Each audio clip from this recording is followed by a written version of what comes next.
Hello and welcome to the 22nd episode of the Page One podcast, which is also the first episode of Season 3. For those of you tuning in for the first time, the Page One podcast is a podcast where we like to speak to writers, authors, screenwriters, comics writers, writers of any kind about how they broke into the industry, what their writing process is, and just chat to them about all their writing hints and tips that we can get. I'm Marco. Regular listeners will also be expecting my co-host Tarek, but it's just me recording the intro and outro this week. You'll be disappointed or perhaps happy to hear. Tarek is busy, sadly, cleaning his house. And no, I'm not joking. He's been getting work done in his house and apparently it is now just covered in dust. So he's spending his evening doing that instead of recording this. So I know where I'd rather be. Worry not, he is actually in the interview though. We recorded that last week, speaking to our guest. And our guest this week is a great one to open Season 3, Sarah Pinborough, who is perhaps best known for the huge bestseller Behind Her Eyes. But as we hear, she had many jobs before settling on being a writer. Since when she has written over 20 books, I think, spanning all sorts of genres. And then really hit it big, as I say, with the thriller Behind Her Eyes. It's famous for having a huge plot twist near the end. And we discuss that, but just in case you're spoiler sensitive, we don't spoil what the twist is, and we try and avoid anything that will ruin the story for someone that hasn't read it. But we do discuss aspects of the story, but like I say, we try and steer clear of any major spoilers, but just in case you're especially spoiler sensitive, you may want to read the book before listening to this one. We also discuss her follow-up, Cross Her Heart, and this week also sees the release in America of what will no doubt be the next bestseller, Dead to Her. We discussed that with her, and much, much more, including book deals, her writing process, the importance of meeting other authors, and lots more info besides. So it was a really fun chat we had with Sarah, and I'll just get on with it. And I'll be back at the end of the podcast just to let you know about what's happening next week as well.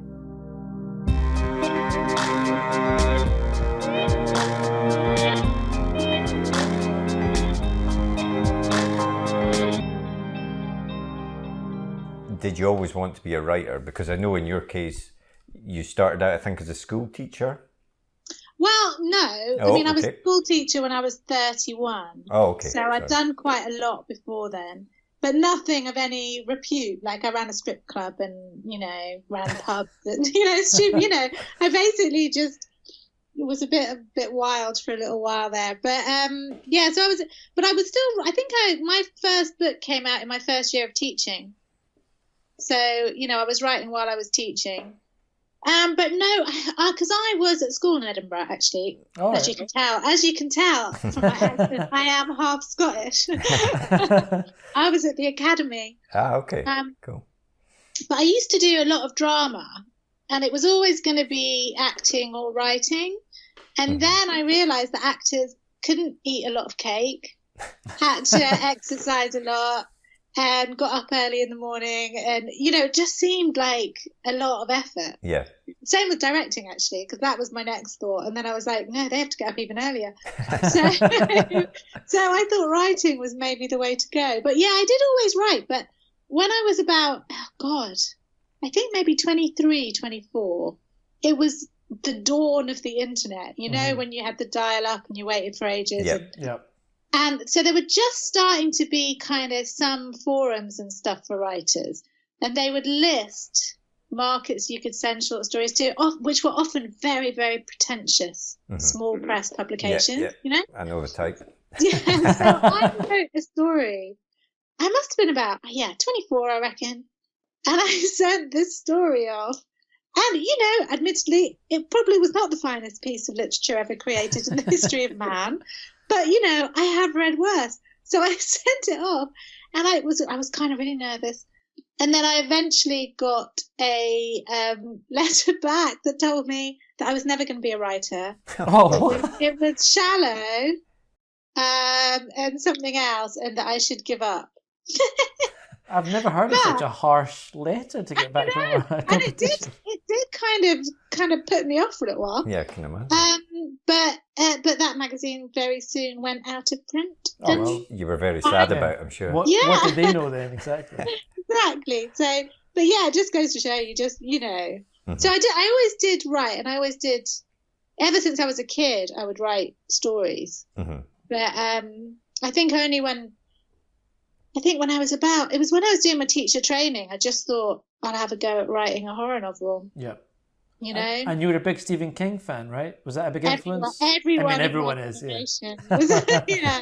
Yeah. I think perhaps the finest moment of my life was when Stephen King followed me on Twitter. I got like Twitter stage fright for about a week. I thought he probably did it by accident, and if I tweet, he's going to realise. And he gave you a quote for Behind Her Eyes, didn't he? He actually, before Behind Her Eyes, my first moment, and again, I think it was it was the proper first touchstone kind of moment. Before Behind Her Eyes was out, I had a book called The Death House. Mm-hmm. And I went on Twitter and I just kept seeing all these tweets with my name and Stephen King and the New York Times all together. And I thought something's gone wrong. It's a nice combo to have together. And The Death House wasn't even out in America yet. And he had written about it in the New York Times because someone had given him a copy.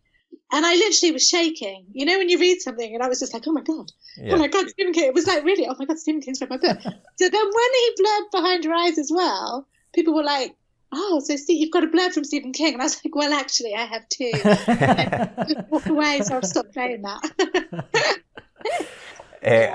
Have you ever actually met him? Yes. Oh, wow. Yeah, I have.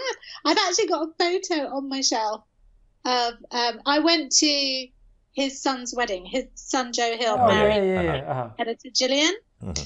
And so we went to the wedding in Boston, and he photobombed me. Brilliant. It was really cool. So there's me and John Scalzi and John Scalzi's wife, and we were having a picture taken, and then Stephen King just like appeared over my shoulder. That's amazing. So like very cool. Other people's wedding pictures, I ordered like a huge copy of this photo. I was like, Julian, I know it was your wedding, but I just want that one picture. Framed above the fireplace. But I was so nervous, and as you can tell, in my head I sound like Frank Bruno, but I'm reliably informed I sound like Mickey Mouse on helium. So when I was so nervous to meet him, he has hearing problems, and I was squeaking so high.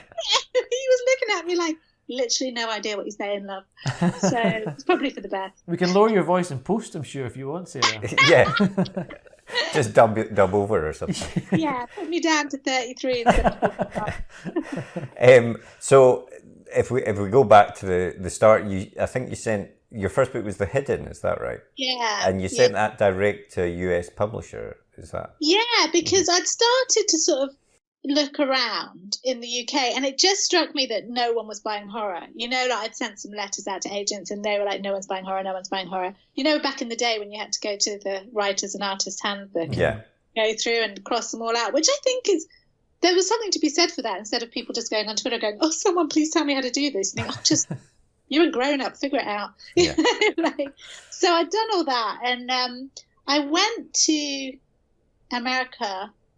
And in the airport on the way back, I saw these books by a company called Leisure Books, Dorchester Publishing. And they were all horror novels, paperback horror novels. Mm-hmm. And I thought, oh, okay, this may be somewhere. So I've got a friend called Tim Levin who... we've spoken to Tim before. Have you? Tim, he's my first writer friend. And he was living in Wales and I was living in Devon. And I literally posted him like a couple of chapters and said, because I think he was the vice president of the Horror Writers Association. And in those days, God, I'm so old. You got like a little paper magazine that came through and it had all his details on the back. So I thought, well, I'll see what he thinks, if it's any good. Uh-huh. He was being published by Leisure. And he was like, no, I think this has legs. So I sent it to Leisure and they literally emailed me back. I sent 3 chapters and then they emailed me back and said, can you send the rest? And then they bought it. Wow. So that was. Did you know Tim before that, or was that your first? That was my first introduction. Right. Okay. To him. Yeah. Cool. Yeah. And now obviously we're really good mates, but we're now like the old folks, like the young things then. So why did you want to go for the straight to leisure? Did you not want to go for the agent first at that point? Did you think I'll go straight to the source? You just couldn't get one writing horror. There was no, and maybe it was beginners. I was just being a beginner, and I think because I could send to them and they said yes, and it seemed to me they were publishing that kind of proper pulpy horror that I was writing. Yeah. But there's a part of me that thinks, maybe I should have, because those first 6 books, they didn't pay a lot. Mm-hmm. Like I was teaching when they came out, but they taught me a lot. Yeah. Yeah. And, I went to a lot of conventions and festivals and met a lot of people. And even though I kind of think, I did cut out, I knew a lot of writers at that time that would have killed to get into leisure books. Yeah. So I kind of cut out a layer of writing for the small presses, and they got me, and if it wasn't for leisure, I got nominated for, I think it was a British Fantasy Award. Oh wow! A couple of those, but one of them I was up for best novel for a leisure book, and Joe Fletcher, who was at Gallant's at that point, said to someone else, "Oh, is Sarah only interested in writing horror?" And they said, "No, she really wants to get out of it," because I'd got bored of that stereo. You had to stay very much in guidelines. Because you did was it 6 books you did for leisure? Yeah. The horror ones, yeah. Yeah, in 4 years while teaching, you can imagine. Well, in 4 years, that's yeah. Where do you find the time to write at that point? Quiet lessons. All my kids would be like, "Miss, can I die in your book?" And I'd be like, "Yeah, maybe before." But so then from that, I went for lunch with Joe Fletcher, and then I pitched what was the Dog Face Gods trilogy. So then that was it. I was away after that. So yeah. Sorry, that was a very long-winded. I can't remember what the question was. But the question was about why you went to the publisher first. But you now do have an agent. When did you actually get an agent? Oh, I got an agent immediately after that, when he was the worst agent in the world, and he was Tim's agent. Tim's agent, and he was Adam Roberts' agent, and he was literally the worst. The last time he wrote to Tim, he just wrote on the envelope. He couldn't even bring himself to write Tim Leben. He just wrote Leben. What made him so bad as an agent? Well, agents normally are quite social creatures because they have to go to things. And he said to me once, I'd moved back up to Milton Keynes, and he was going to Adam Roberts' book launch. Mm-hmm. And he said, "Oh, look, do you want to come? It'd be good to meet people and blah, blah, blah." And I was like, "Yeah, great." He literally stood in a corner and didn't speak to anybody, not even Adam. And he was his agent, So I was like, well, I'm not really meeting people here. But he was still, I can't remember all the things that were wrong, but yeah. And he still cites us on his website where he runs writing courses. I used to be these people's agents.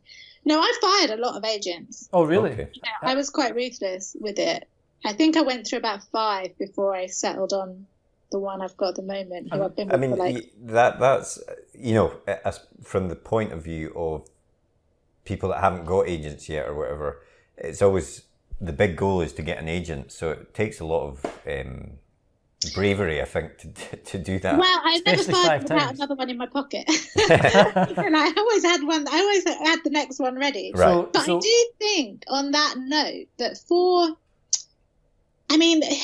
the one thing I would say for anyone starting out is to go to as many things as possible. Mm-hmm. Because I was talking to another writer who's Simon Bestwick. Mm-hmm. And his agent has now become an editor somewhere. Okay. So he's on that hunt for an agent, and he's doing it all, probably sending stuff out. And I'm like, well, you must know someone at that company. And he was like, yeah, I do, but it says on their website they're not looking at submissions. And I was like, no, the point of knowing them is you can email them and say, no, you're not looking for submissions. But so I do think there's something to be said for not going and pimping yourself, but going and being friendly and social and having a drink in the bar. People remember not talking about work, but then my advice is always then after a week, when they've settled back down, just drop an email going, hey, we met at Harrogate Crime Festival or StokerCon, and I've been writing, I've attached the outline, obviously no obligation, and then just do it that way. Okay. Because it is hard. Agents are so difficult. Well, what is it in your view you think makes a good agent if someone's looking for an agent? Well, or is that an impossible question? It is, you know, when you've got the right one. I mean, obviously they should make you money and they should make their 10%, you know? Mm-hmm. Yeah.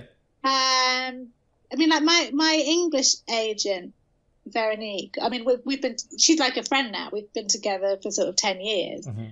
And, you know, she gets me, and she gets the kind of stories I want to tell. And she, you know, she's good at managing to wrangle me back into the pen I'm supposed to be working in at any given time. And then my American agent, the counterpart, you know, they kind of work together. She is just ruthless. I mean, that woman has changed my life to a certain extent. I mean, she's Irish, but she's in New York, and it's crass to talk about money, but at the same time, you know, like, I think it's good to talk about money in this business. But, you know, when I was starting out, the leisure books were $2,000 a book. Yeah. And, you know, Gallant's was about, I think the average Gallant's advance in those days was 10. I was getting 15, hence my agent put me extra 5. Then it went up to 20, then 25. But that was my top rate, was about 25. And I was not selling probably 25 grand's worth of books, you know, like, so it was. But then with the Crosshair Heart deal in America, Flatiron, who had Behind Her Eyes, had rejected Crosshair Heart because it was too dark. Okay. So I thought, oh, God, you know, I've just started this good part of my career and now I've messed it up already. And my American agent was like, Sarah, calm yourself down. She goes, I'm going to send this to like 10 people who wanted Behind Her Eyes, and I'm going to tell them they've got 3 days to get back to me. And I was like, yeah, right. And then I was so kind of sure that no one was going to buy it. I was so relaxed, and she was like, can you do a couple of calls with people? And I was a bit like, yeah. And I'd already had like half a bottle of wine. And all I was thinking was, I just want to be offered enough that I've still got my dignity. You know, because Flatiron had paid quite a lot for Behind Her Eyes, and I didn't want to be like $5,000 or something. Yeah. And so I had the call with William Morrow, and I got on really well with the editor there. And then I rang Grania back, and she was on the phone. And I was like, oh, you must be working. And then she rang me. She went, yes, I was working. David was on the phone. She said, anyway, he's made an offer. And I was thinking, like, and I know it sounds like a lot of money, but I'd been paid more for the other one. I was thinking, oh, please just pay me like 100,000. You know, like, then I feel like, Yeah. I know it sounds so awful, doesn't it, when you say it out loud? It's like, oh my God, first world problem. She went, well, he's made an offer. And I said, okay, what is it? And she went, $1 million for 3. Holy crap. We're going to take it, aren't we? We're going to take it. And she was like, no, Sarah, we can get more. I'll call you in the morning. And I'd be sweating bullets at this point. I was like, and she did get me more. Wow. You know? So that's what you wanted an agent then. I think that's the answer. Yeah, $1 million, I mean, at least $1 million for 3 books. It was just like crazy. And it was, I felt sick. It was one of those moments that you think, but the thing is, I got off the phone and I thought, well, it's 10:30 and I don't really want any more wine. I know, me and the dogs. I thought, well, I might as well just go to bed. And then I woke up, I kept checking my email, obviously, because I couldn't sleep. And then we finalised, I think, I can't even remember which author. I think it was 13.5. Wow, that's fantastic. You know, that's for America, not bad. That's brilliant. I mean, I'm not talking out of school because they put this stuff in the papers. Yeah. You know? But I didn't know what to do, so I was awake and I thought, well, I might as well walk the dog. And my dog was going through a phase of being scared of the building sounds going on at a building thing near the park. Uh-huh. So I've literally I'm in my Primark jogging bottoms, and I'm in the park with Ted, and there's me and these 2 other dog owners trying to get Ted round the park without him. You know, he just sits down when he's scared, and he just sits there with his ears back and trying to. And I thought, well, I can't say what's happened overnight because it's just crap to say. You know, like you're not going to say, oh, guess what happened to me? Yeah. But it was really grounding because all that mattered in that hour was getting the dog around the park. Yeah, some things never change. It was the weirdest experience of my life, and also the most terrifying because now I panic that I'm never going to sell enough books. Well, I was going to say, has that brought its own pressure? Yeah. Massively so. I mean, still, again, a first world problem. But what I've learned is when you're writing books for £15,000 or £20,000, most people don't really care what you write within reason. Mm-hmm. You know, you show them an outline and they go, yeah, it's all right, write it, because they know they can make their money back. Yeah. You know, especially if they've got world rights, they're going to make that money back, no problem at all. when they're paying you more, it's a much more precise, because obviously that was just America, then there's the English deal, then so it all adds up. And you do kind of think, like Cross Her Heart did okay, but in America it didn't do anywhere near Behind Her Eyes, and I got paid more for it, so you have that moment of, oh my God, the next one's got to do well, But, I think people they invest. Yeah. Sorry, that's my door. You continue. Oh, no, you just continue. Sorry. No, but it must add a lot of pressure on this. But yeah, exactly. But at the same time, I'm playing the world's smallest violin. It's a very weird feeling to not. I went through little phases of, because what it's like when you work it, you kind of. It's all relative, isn't it? I suppose. But I've only just realised I can put the heating on all day if I want. It's like, that's when you know you've made it. Yeah, it's like, I'll turn the heating off, and then I'm like, no, I literally can have the heating on if I want the heating on. It's not a problem. I've earned this heat. Yeah, but it's nice to be able to do things like take you out for dinner and all that stuff. And it's nice to have that success, because you've written in so many genres. If you're looking back over your books, you've written from horror at the start into fantasy stuff with the Gods trilogy, dystopian crime, fairy tale, dystopian, tie-in books for Torchwood, and then you've kind of settled now into, or not settled, but you've kind of moved now into kind of adult thriller drama type stuff. Yeah, and why is that? What is it about changing genres that excites you so much? Well, I do get quite bored. The thing is, it's not so much changing genres. I like to mix them up. They all tend to have a bit of other things in. And jumping around genres was not good for my career. Okay. It's really hard when if people say, oh, I love Behind Her Eyes, which one of your earlier books should I read? The only one I can suggest is 13 Minutes. Yeah. Because I think, well, if you like that, yeah, it's like this. And for publishers, it's really hard to sell you. I mean, I think maybe if you're Neil Gaiman, you can get away with it, but he still writes within a sphere, it's still fantasy. Well, Neil Gaiman's almost got the Neil Gaiman genre. That's true. He's got his own genre going on. But again, it's taken a long time for him to have his own genre going on. And it's taken TV really, because although he was famous and wealthy, but within a remit of people. Do you know what I mean? Before absolutely. All the TV stuff. But I've forgotten what the question is. Oh, why do I jump around so much? I went into thrillers because I was reading them, and I also wanted a commercial success. And I was very lucky that the team at HarperCollins really got behind that book. I mean, it is something that when we've spoken to other authors, especially crime authors, actually, they seem to be very restricted into, if I want to, I need to write crime. If I wanted to write something else, my agent or my publisher would make me change my name. Yeah. For that very reason that you say. Really would love to write. Simon Koenig, who writes really fast-paced sort of singular thrillers, really would love to write a Lord of the Rings style fantasy. I think there's a lot of fan crossover in crime, horror, fantasy. I think we've all come up reading the same fiction. Yeah. But it is, I mean, I can still get away with it a little bit because I do TV stuff. So, I'm in development with a TV kind of YA fantasy show with Carnival. I've got another thing with Left Bank that we're working on, which is a bit more supernatural. So I put it into those things and try and, but I think my thrillers, they are all different, but I still think they're in the same sandpit.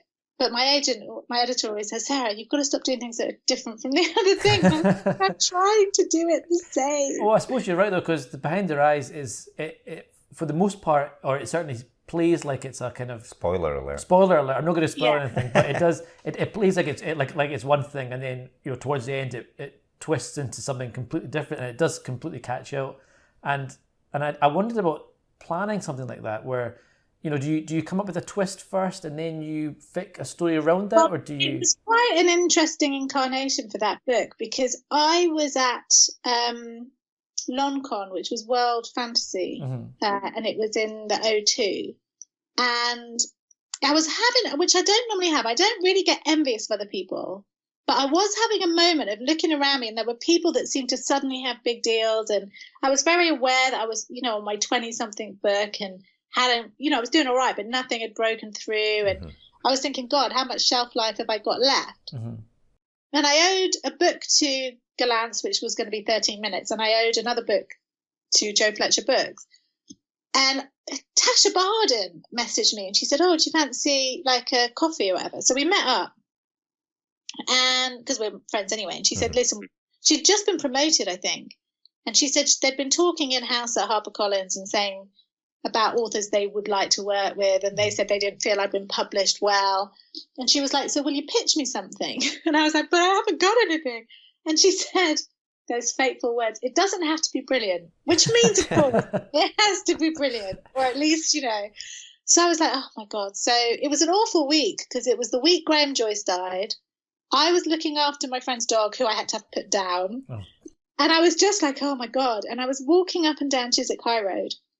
And I thought, right, I want to write a thriller, because it was actually originally going to be under the Voyager imprint, but then we moved it because we figured it was more mainstream. So I thought, well, I want to write a thriller. I want to write about an affair, but I want to put something a bit speculative in. And I'm a very vivid dreamer, and I don't sleep very well. And so I thought, dreams and sleep, it's a really good, people feel very disturbed by that, you know?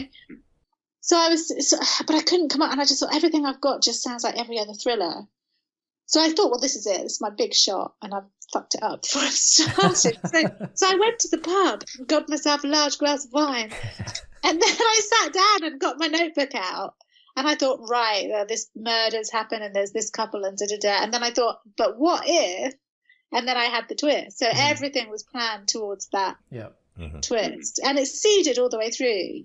Yeah. Because for me, I think, I was going to say, it doesn't matter. To me, the speculative element still plays out like a thriller. The clues are all there. The reveals are, you know, like I could go back and point people at clues. When I went on tour in America, and there was a book group there that had already read it in one of the things, and I was doing a reading I just used to read the first two chapters, or first chapter or whatever. And as I was reading, the book group were like, oh, of course.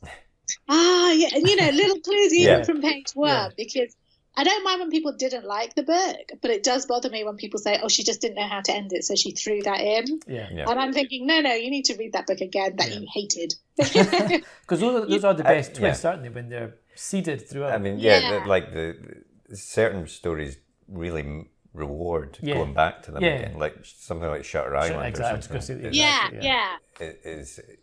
It's almost like a different book. Yeah, when you know how it ends and you see the setup. The scales have been lifted, you know? Yeah. But that was very different from Cross Her Heart, definitely. Yeah, well, Cross Her Heart, I just read it recently, is... Careful book. It's not got the sort of supernatural element to it. It's in that sense more of a straight up thriller. But how did that one come about? Well, after Behind Her Eyes, I remember thinking, well, how am I going to follow that ending? And I was in a bar with Tom Pollock and Will Hill, and I said, well, how am I going to out-twist myself? And they went, no. And I think it was Will Hill that said, don't try and out-twist yourself. That way lies M. Night Shyamalan's career. And I was like, oh. That is very true. But I'd always been fascinated with those sort of Mary Bell stories, the Bulger killers, that, you know, like, because I don't believe in evil children per se. I mean, I know that obviously some people must have it, but I think so much about nurture and environment. And I'd been fascinated by the Mary Bell story because when I was a kid, I mean, obviously she was in prison like before I was born, but it was very much, she was the boogeyman. Yeah. You know, and actually when I was reading a book about her, and I was fascinated with the fact that, you know, she was out of prison and grandmother, and, you know, like you kind of think, how do you cope with that yourself? Yeah. So I wanted to write about that, and I think the thing with the Mary Bell case that I was fascinated by was that two girls did it and one got acquitted and no one ever thought about her again. You know, so it was like no one ever remembered the second girl. Yeah. But so I wanted to make it thrillery, obviously. So I couldn't put speculative in it because it would have just not rung emotionally true to have something weird happening. But the problem with it is that we realised afterwards it was very hard to talk about the book without giving the twist of the book. You know, so that was a really hard marketing. Yeah, that's true. You know, so I mean, it's still, you know, it was in Sunday Times. top 10, but it was a hard, they worked hard to get it in the Sunday Times top 10 because it wasn't a natural, oh, this sounds like it, like I found it hard to talk about it. So if we had the time again, we'd probably market it differently. Well, a lot of the marketing for Behind Your Eyes anyway was about the twist. The fact that there was a twist was a big part of it. Yeah, but we were so confident in the shock value of that ending. Nobody will, because I wondered, is that something that you like, or would you rather people don't even know there's a twist? Or no, for that book, the twist sold that book. Okay. Because they were within house before we even got to the marketing. They were calling it, when people read it, they were calling it the what the fuck book. So I don't know who it was, but someone in marketing, some genius was like, okay, we'll call it the WTF that ending. And it did sell the book because it didn't, without blowing my own trumpet, you see a lot of marketing like, oh my God, the best twist you'll read all year. And it's not a twist, it's a good reveal, which is in itself a great story technique. Mm-hmm. But if you sell it as an amazing twist and it's not, you disappoint your reader, even if the book is amazing. Yeah. Whereas with this, love it or hate it, it is an amazing twist. Yeah, obviously I did not see it coming. That last bit, people go, oh, I saw the first bit. That's exactly, it's the second. This is the first bit. Yes, the second bit. So I think, the one thing I've learned about all this is that there are a lot of brilliant books written and published that never make those top 10 lists because it's all about the marketing and the money and the push. And if you're lucky and they get behind you, hope, you've got a chance of having a hit. Yeah. There's very few sleeper hits, I think, these days. But with something that's got such a major twist, do you presumably you have to have full confidence in that twist as you're writing it? Did you have to speak to people about it and say, look, is this going to work? Yeah. Or were you just so confident that it would work that you just wrote it? God, I mean, it's hard to remember actually because it's a few years ago now. But I remember when I was planning it, and I had the outline because obviously I'd pitched the outline, so I kind of bits changed, but I, roughly knew what was going. And I remember Tasha saying, it's going to be hard to write. And I was like, no, it's going to be fine. But of course, there was one character that was, Adele was hard to write because my one thing is you can't lie to the reader. So everything has to be said in a way that is honest, but also could have a separate meaning. Yeah, exactly. Yeah, exactly. So that was quite hard. And there were moments when I thought, this all going to hold together, and I'm not going to lie, there's the occasional, dodgy moment and I think, oh, well, why would she go there then? And then my editor would say, why would she, so we make it a phone call instead of, so you have to, but you need them to be there. So but yeah, I mean, I think I was quite confident. It's not so much about confidence in the twist, it's whether you're happy with it. Yeah. And I was happy with it. So it was like, do you know what? And to be fair, it was my first big book. So I had nothing to lose, really. If it didn't hit the top 10, I wasn't dropping. No. Yeah. Exactly. I wasn't expecting to hit the top 10. That was nothing in my remit. It's never been any. The top 50 was out of my normal remit. Yeah. So I had nothing to lose with it. And what is your writing process itself? Do you how many drafts do you tend to do when you're writing something? One. Wow, really? But only because I plan a lot. Yeah, okay. So I do a lot of notes, and then I do I'll have a notebook full of little brainstorms and timelines and basics. And I have to have the ending locked in place before I start. So with Dead to Her, I had a different baddie. And I started writing, then I had to stop for 2 months because I thought, I'm not feeling this ending.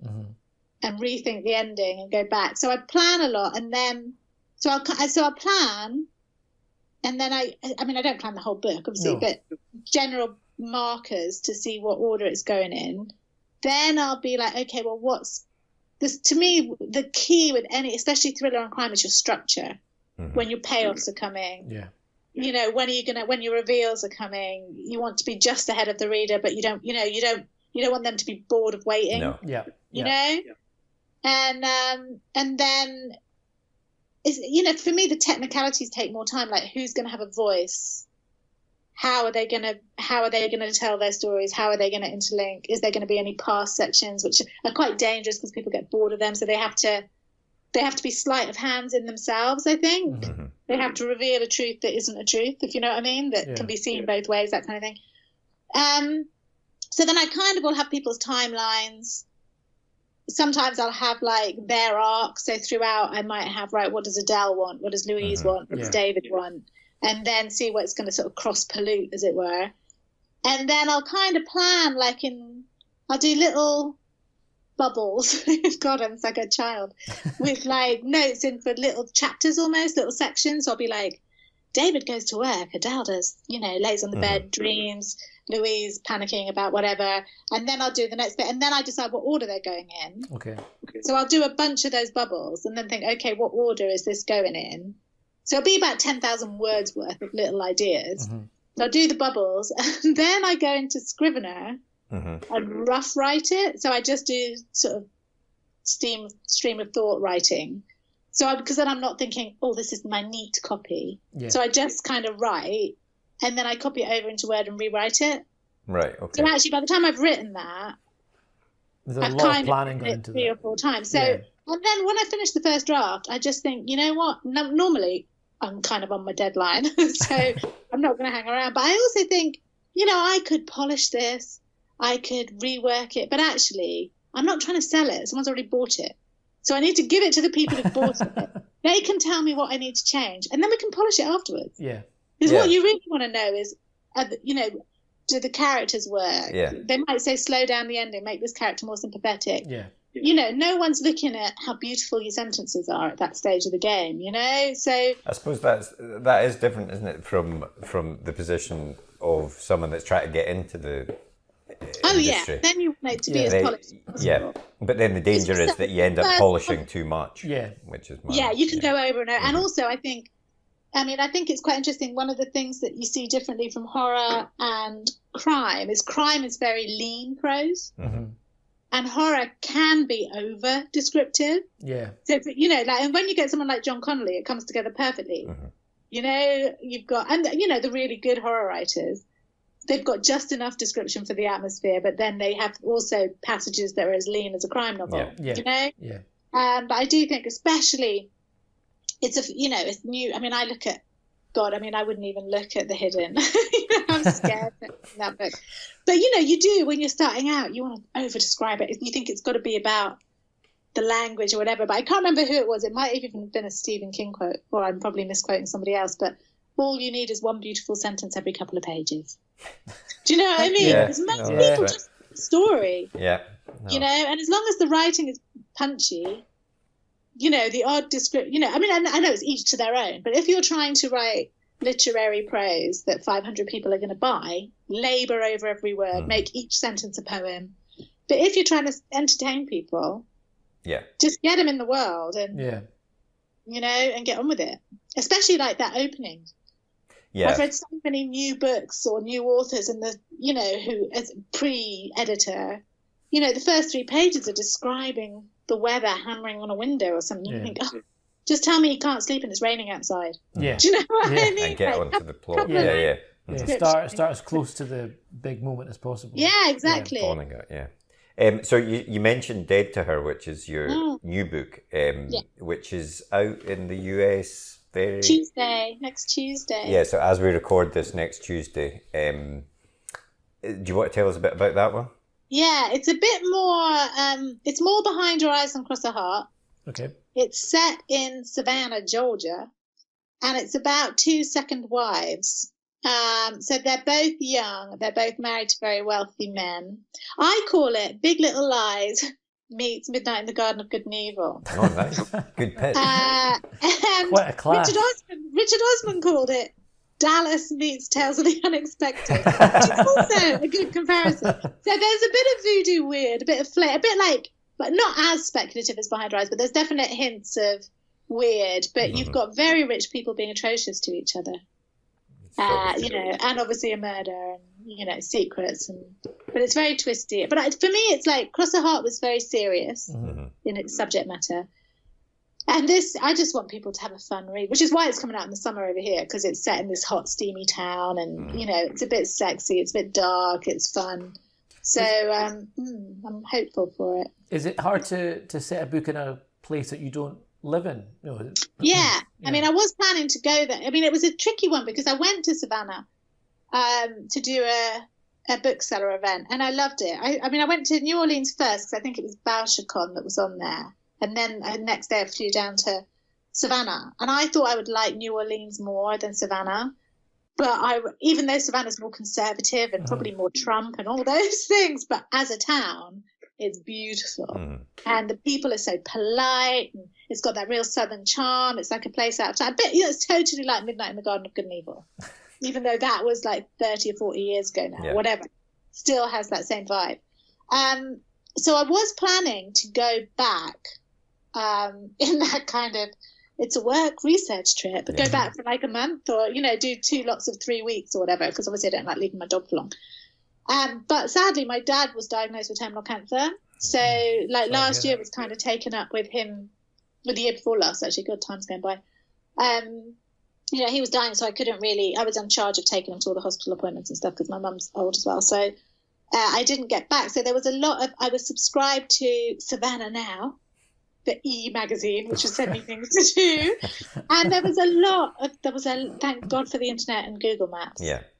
Because you literally can think, okay, where would these people live? And where would, God knows how people wrote books. I mean, yeah, exactly. That's what I was going to say. It is a resource that's now available to people. Yeah. Whereas it would never, it would have even been a nightmare. 20 years ago, you couldn't have done that. Road names. And also, we're lucky in some ways in that we're so immersed in American culture. Mm-hmm. Yeah. We understand, and we may stereotype it somewhat, but we we see it on TV, we see it in movies, so it's not like, we know Chinese comes in cardboard boxes. Yeah, yeah. And even if it's not the accurate thing, you know the stuff that sells from the books or films you watch. That's good enough, isn't it? And also, most Americans probably haven't even been to Savannah. It's an enormous country. Exactly. Yeah, they probably know as much about it as I do. But yeah, I loved it. I mean, I kind of wrote it and thought, oh God, if this book is a little bit successful, maybe they'll invite me to Savannah to do something. Surely you get to go there on a book tour or something. Well, book tours are... I always wanted a book tour until Behind Her Eyes came out. And then I got a book tour. And I'm not a massive fan of flying, which is a bit of an understatement. But it was 2.5 weeks of a plane every day. Wow. And you're literally getting on a plane, getting in a car, going to the hotel, getting a quick bite to eat and a gin and tonic or something. Then you're in another car to take you to a bookstore where there could be 30 people, there could be 3 people. Yeah.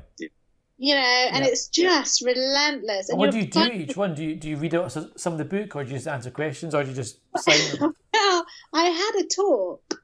And so I'd written this talk before I went, obviously, so I knew I had this talk. But in England, or Scotland, you go to a bookstore, they give you a glass of wine. In America, they're not allowed to do that. So you're literally given a bottle of water. So I had a 20-minute talk, which I tried to make kind of entertaining, about women and, women's attitudes for the women and stuff. And then I would read the first 2 chapters, and then I would have a Q&A. And at the start of the tour, that was the hour. It was nice. And by the end, my talk was so fun because I was so bored of it. I'm so bored of the same questions. But I mean, God love Americans. They come out and they support. And Ian Rankin was 3 days ahead of me. Right. And Charlie Cumming was 2 days behind me. So Ian Rankin messaged me one day and he said, how's your bit of tour going? And I said, Ian, I spent 5 hours thinking I was going to die on a plane from Chicago and a storm was following me around every day. I said, then I got to my hotel and the restaurant was closed for refurbishment, so I had to have this room service pasta that was horrible. Then I had a 2-hour drive in a car to get to the bookstore, and there was 2 people, and the bookstore owner's girlfriend. And so I did which is ridiculous, because if there was no one, you wouldn't even bother doing the talk, because there was 2. And so he then was telling people at his events to come to mine. So I would get there and there'd be all these people go, Ian Rankin told us that you were really funny and we had to come. So it was like I owe that man about 85 pints.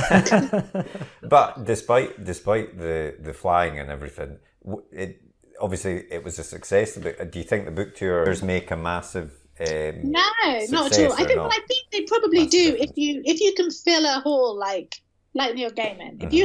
If you on the week of your book release, if you fill 500 people and like 6 places of 300 people, you're going to be at the top 10 if they all buy a book. That's guaranteed. But for people like me, no. And also, the book came out, it was difficult because the book came out in America at the same time as here. So I was sitting in my hotel room I think I was in San Francisco or somewhere on my own. And I got a message to say that I was number 1 in the Sunday Times. And I was like, glass of wine for one? I don't know. So we couldn't monopolize on that over here. But then we did go in the New York Times. I was joined. There was I think Ian Rankin was above me, but they said there was so little in it. It was like a joint thing. But no, I wasn't selling enough. The book sales on my book tour were not making the difference between. Yeah, I think it's more. I think it just shows that the publisher has some faith in you. But I think I'm not sure it's time well spent. Okay. Because it's a lot of travel, and then it takes you. But you literally. I was having a beer at 9 o'clock in the morning because I hate flying. And there was one day, and then you're moving time zones. You've got different types of clothes because you're going to different temperatures. You're on your own. My publicist wasn't with me. So I'm literally trundling myself around America. And obviously there's lovely drivers waiting for you with a nice car. And I went to Seattle, and my ex-flatmate lived there with his husband. So I said, well, meet me. If you're coming, meet me beforehand, and we'll go for some food. So we went for some food. And then they said, well, how are we going to get to the event? And I said, my car's over there. And there was this black sort of stretch car, not a limo, but a really nice stretch car. And they're like, what do you mean? I said, that's my driver. So he took us, and there was 5 people. But one person was, weirdly, another friend of mine called Angus Mackenzie, who lives in Holland, but was working in Seattle that week. So I was like, there's a wine bar near my hotel. Come on, everybody in my car. And then he was like, you've got a car? I said, yes, in my car. So the poor driver had to drive us back. And I was like, this is who I am now. but it's just, you're eating crap food, and then you get back, you get a cold. Takes you 2 weeks to recover. And it's, God, I sound so freaking miserable. But it's not, it's one of those things you think you're going to want. Yeah. But I think you only really want it if you're really, you only really enjoy it if you're really successful. Yeah. Okay. Well, it's a good thing to have done then, but maybe. Yeah, maybe.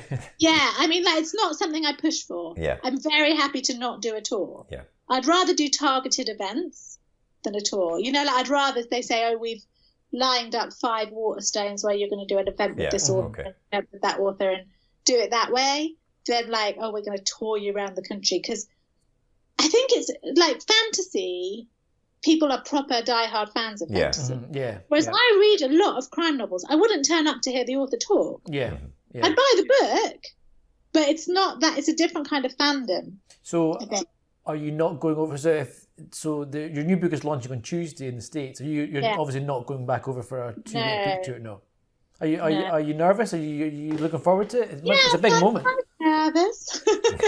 Yeah, I am. But we've got there's an airport thing called Hudson's in America where so they're in they're like a news and book place, and they're in all the airports, and they pick I think 3 or 4 books to have a special Hudson's edition. So I've got a special Hudson's edition, so we're hoping that will. So what's special about the Hudson edition? We have airport versions of books, don't we? Smaller, kind of trade paperback. Yeah, exactly. They don't do that in America, so this is quite a new thing. Oh, okay. So they have theirs. It has Hudson's special edition on the front. There's a letter inside from me. Oh, cool. It's got extra bit at the back. It's a bit cheaper, so you kind of. But I just don't understand the in England. I know that if we get the supermarkets, and you get W.H. Smith's, and you know what price point it's going at, roughly, who else is coming out, roughly whether you've got a chance of getting in the top 10 or not. Yeah, okay. I literally don't understand how it works in America. So I literally have no idea. I just hope it doesn't tank. That's my only, I'm still, there's very much part of me that is still writing those books for leisure. You know, like, I'm still like, oh my God, it's all going to fall apart tomorrow. I think everyone we've spoken to is Yeah. that sort of imposter syndrome. And that must be what keeps you on your toes a little bit, doesn't it? Because when you get complacent, you get a bit lazy. I don't believe in imposter syndrome. Okay. I don't have that, because I do think that most people, I think most people, if you really got at the nub of it, do trust that they know what they're doing. They just don't trust success. Right. You know, we know how fleeting. So I think imposter syndrome is maybe more about personality than it is about what they do. Mm-hmm. You know, like you think, I think of Harlan Coben or Ian Rankin or Val McDermid as like, they totally got it down. Yeah. You know, whereas I know they don't. Everyone worries about their book. We're all just people. So I think imposter syndrome is more a personality thing, because actually most people would say, yeah, they know roughly where they are in the chain of how good they are. You know, like they might not think they're brilliant, but I know I'm pretty consistent. You know, like, I'm not going to write a book, a prize-winning novel, but at the same time, I'm out to entertain, and that's what I try and do. Yeah. So it is, but yeah, it's just the market is fickle, the publishing industry is fickle, so much is out of your control. Yeah. You know, that's what's scary, I think. And you're also working in TV stuff as well, you mentioned. So how did you get into that? Well, I did New Tricks ages ago, because I knew some people from Twitter actually that worked on the show as directors and assistant directors, and they gave Amanda Redman one of my books, and so she started to read my books, and it kind of went from there. And I've just been kind of lucky. I do a lot, I've just been quite lucky with my networking and people that I've met, and I think because obviously Behind Her Eyes is going to be on Netflix in the summer. Yes. Oh, in the summertime. That's very soon. Yeah, it's nearly finished the edit, but I think they hand it to Netflix in April, but then obviously they have to put all the different languages on it. So I think it'll probably be like July by the time it comes out. Brilliant. But, it's interesting because you go for meetings about, like when people wanted to option the book, I had a lot of meetings for Behind Her Eyes. And then you get to know people. And then with Dead to Her, a lot of people wanted Dead to Her. So I had a conversation with the woman at Netflix.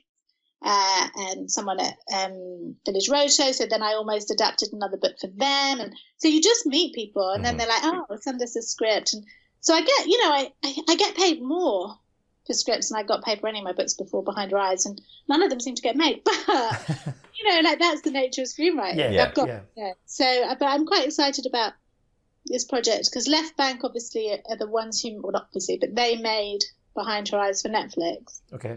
And so we were like, why don't we do another 6-parter? So we're just about to, we've done sort of the outline, and I'm just about to start episode 1 of that. So that's quite fun. And is this something new, not based on a book? No, I don't really ever want to adapt my own things. I'm kind of like, I'm bored of it. Yeah.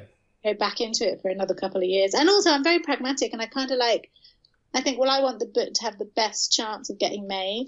So get the best writer who you think is going to get the best chance. It's a fair point, because adapting a book to screen is it's hard to know. I'd imagine if it's your book, you may be too close to it. You don't know. You don't want to leave things out that need to get left out for screen. Et and I just think whether you think, because I always think I would be all right at that, but I also think you don't know how subconsciously you're attached to different bits of your story, and you've seen it this way. So how hard it is to rip it apart and put it back together.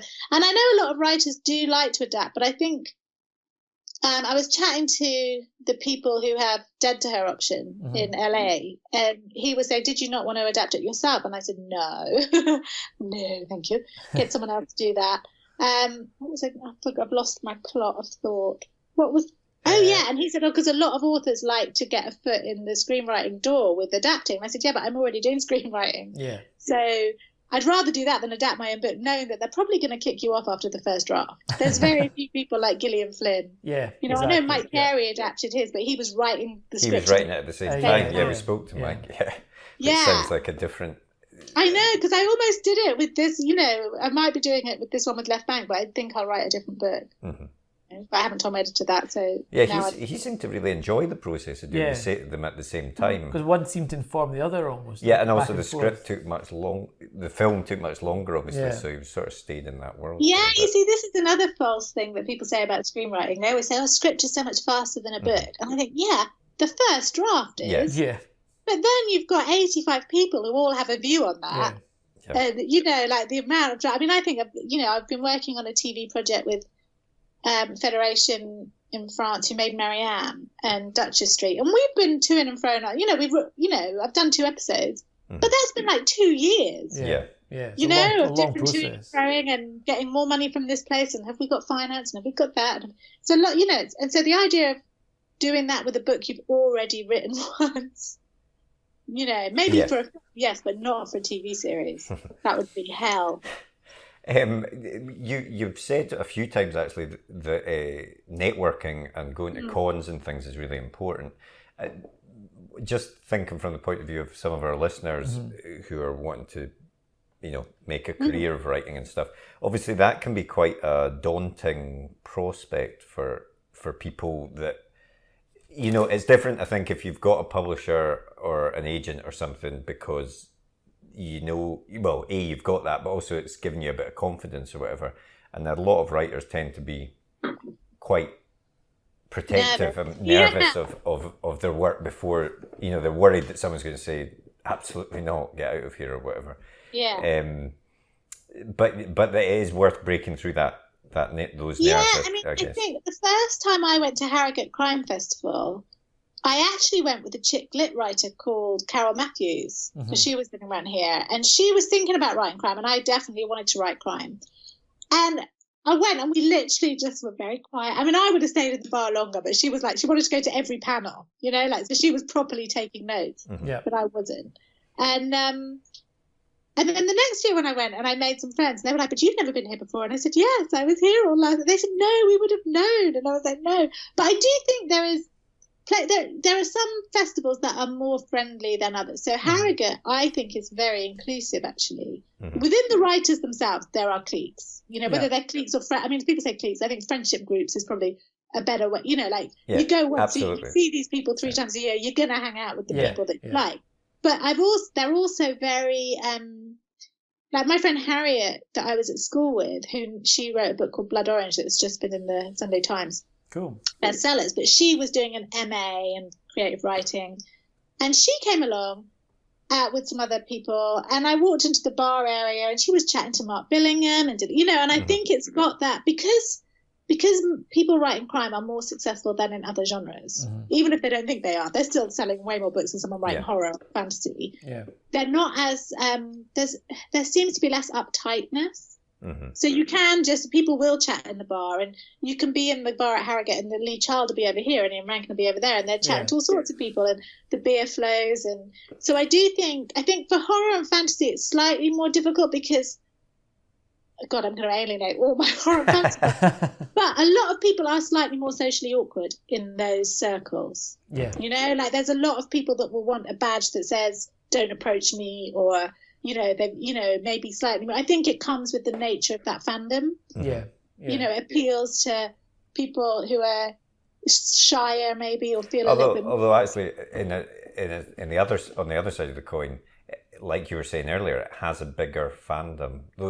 If you like it, it's massive. Then if someone likes a particular sci-fi thing, then they're loyal to it much more than to a crime writer or something. But now, at a lot of the sci-fi and fantasy conventions, the organisers are realising that actually sometimes people need a little help with the social side of it. So they'll have like a newbies corner, and then someone will come and make sure everyone's okay, and then introduce them to other people, and make sure that if there's like a quiz night, they'll maybe get a couple of newbies on a table of people who've been a few times. So I think it is, the whole thing is, for me, it's about watching and learning to go to a thing, go to the panels, watch and see how people do things. And also, if you come out of there having made one friend or one connection, because when I say networking, it sounds so mercenary, and I don't mean it. I don't mean it that way. I just mean it's, I sometimes think I'm the Kevin Bacon of writing, because I know someone in every genre. Because I'm mixed in so many genres. Someone will say, "Oh, well, Sarah knows so and so," and I'm like, and I might not know them well, and I'm quite a hermit. I don't go to as many book launches as I should. And I don't find the festivals as fun as I did when I was starting out. because it's all kind of, everyone impresses you then, everything's like, oh my God. I remember I went to FantasyCon, my first FantasyCon, and I knew Tim Levin and Mark Morris. And that was it, because we'd all been at a convention in New York together that I'd taken my dad to, because I was so nervous of going on my own. And so we thought, well, if I don't like it, we can just have 5 days in New York. Yeah. So my dad just got drunk at Publishing World for 5 days while I hung out with Tim and Mark. But so I went to this FantasyCon, and we went, this is just shows how everyone is a newbie at some point. So we go for this dinner, and there's like Ramsey Campbell and the Crowthers, and they've all known each other forever. Mm-hmm. And Mark went to the loo, and he went in the gents' toilet. And when he came out, I was standing outside the toilets, and he said, "What are you doing?" I said, "I was just too nervous to stay at the table on my own." So I think everyone has those stories, you know? Yeah. And it was through that, it was that convention. Then we went to another convention in Madison, and I met Chris Golden, and we had our little pussy. So you just slowly meet people, and it's all about the bar. Even if you don't drink, it's all, no one's pressurizing anyone to drink. But it's, it's all, I mean, obviously I drink, but it's all about hanging out in the bar. And I think it's almost better when you're starting out, because there's no kind of, oh, how are you doing? How are you doing? Yeah. And there's no kind of talking about the business as such, because, I just remember I remember leaving school and driving to Nottingham to get to FantasyCon. And I was so excited because it was pre-Facebook and pre-Twitter. So it was, it was either the FantasyCon open nights or going to FantasyCon where I saw other writers, and it was so important to me. And I'd just be like, oh my God, Paul Finch's over there. Oh my God. Everything was such a, oh my God, Graham Joyce. Oh my God, Colin Williams. And I was so impressed by everybody. And now I'm such a cynical old woman. I'm a menopausal cynical old woman. And it must give you like a boost to think, because a lot of writing is by yourself in a room, and you can get quite dull, and you can get to that point when you think this book's just shite, I don't want to finish it. So imagine going to a con and seeing other successful writers, you get a bit of a buzz from it, and that must give you a boost to go home and write more. Oh, totally, absolutely. And then we went through a little phase of a group of us would go rent a cottage. So there'd be Tim Levin, me, Mark Morris, Adam Neville,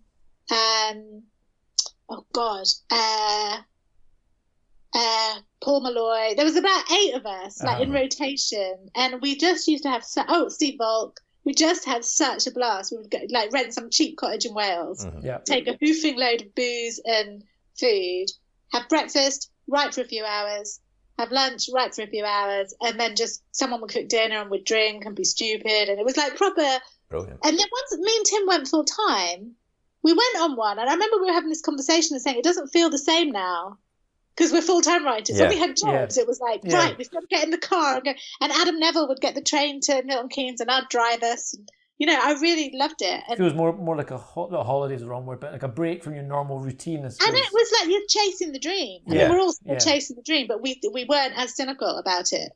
I was as afraid because we didn't have anything to lose. Yeah. So it was just like, it was, I suppose it's like anything when you're young and full of the excitement of it. And, you just look at people and think, oh, my God, maybe one day. Yeah. I used to look at Tim like that. I used to think, oh, my God, he's written so many books. And I had my one book.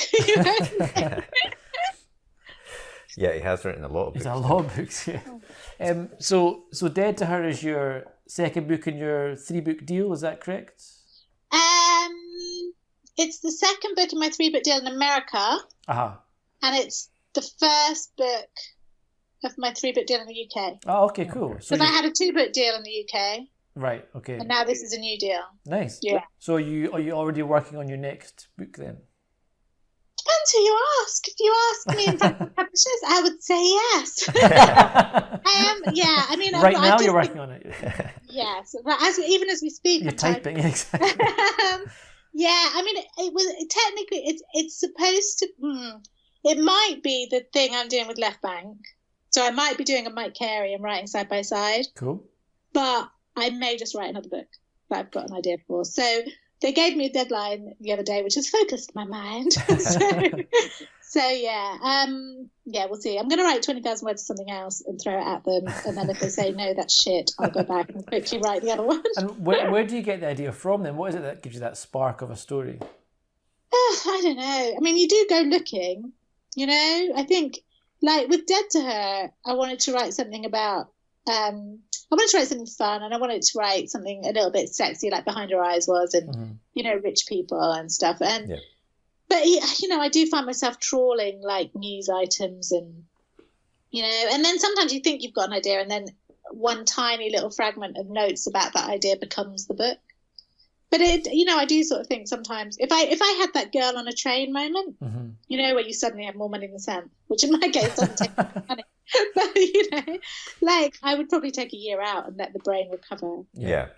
Because it is like kind of think, oh my God, and then I think, well, I am working on like 4 TV things really in total, plus a book, plus there's always other little bits and pieces. So, it's a bit.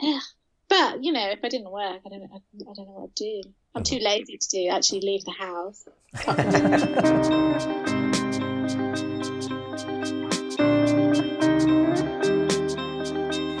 So, what was the last book that you read?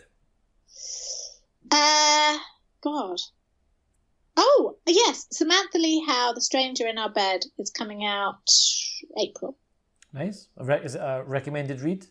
Yeah, it's a fun romp of a thriller. Nice. Yeah, I've been reading quite a lot recently, yeah. So that was literally the last one. Excellent. What was the last TV show you watched? Or are watching? Or are watching, yeah. The Outsider. Oh, I just finished reading the book. I've not watched the show yet. Yeah, but I've heard it's really good. And I did The Stranger at the weekend. Oh, okay, yeah. Richard... Isn't it Harlan Coben, Richard Armitage? Yeah. Armitage, yeah. Harlan Coben, oh, right, okay. Yeah.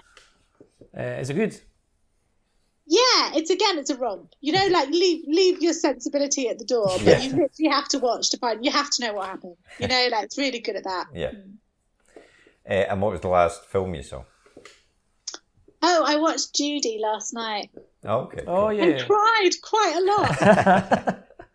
I heard her family weren't keen on it. Was it her grandkid or her daughter didn't like it? It might have been her daughter, because one of her daughters does feature quite heavily in it. Oh, right, okay. I thought it was quite sweet, really. Yeah. Nice, cool. But then, I cried at the end of The Good Place, like just before I watched Judy. Oh, yeah, I've not watched that yet, but all over Twitter, everybody was crying about it, apparently. I totally spoiled it for someone I was on the podcast with last night as well. So now we'll do a quick one or other type answers. So, horror or fantasy? Horror. A real book or an e-book? Real book. It's going to be a tough one. Stephen King or Joe Hill? Oh, Stephen King. Joe Hill's good, but he's got You were a long at his way to wedding, go. for God's sake, Sarah. Although I have got Full Throttle beside my bed that I've been reading as well. So. Excellent. TV or cinema? TV. I'm a hermit. This might answer the next one as well then. Fancy restaurant or a takeaway? Oh, fancy restaurant. Oh, I thought you were a hermit. Yeah, but I do love a fancy restaurant. That's what I spend my money on. I don't buy posh clothes, but I do like an experiential spend of a dinner.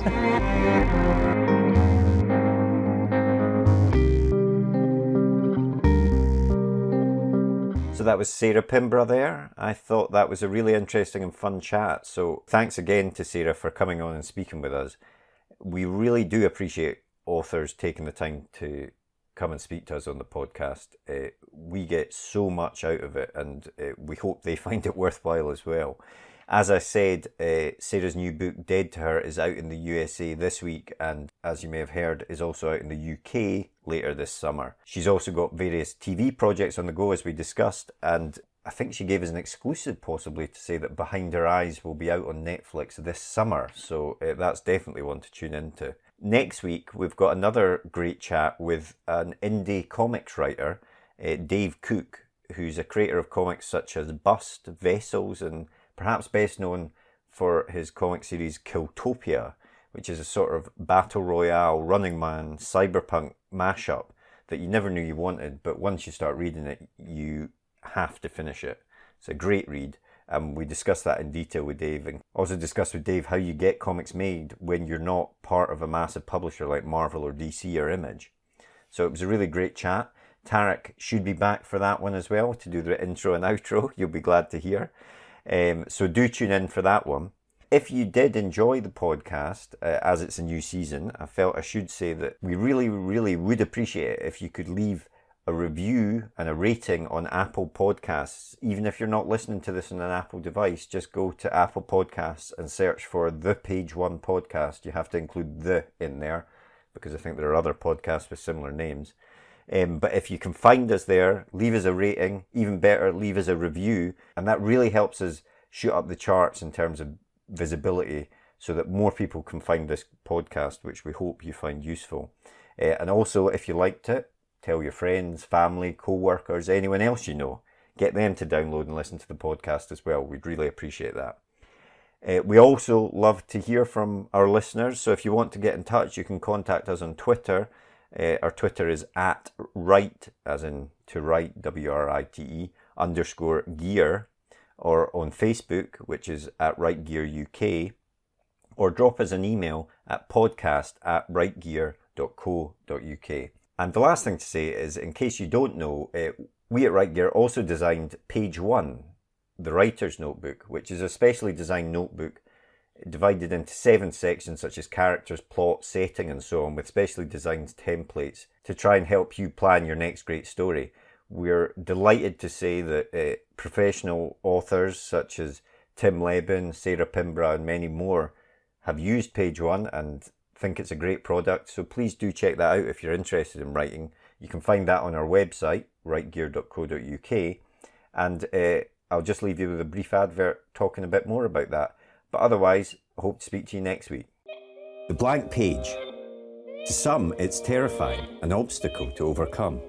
But we prefer to think of it as an opportunity, a blank canvas to be filled with all of the adventures and characters in our head.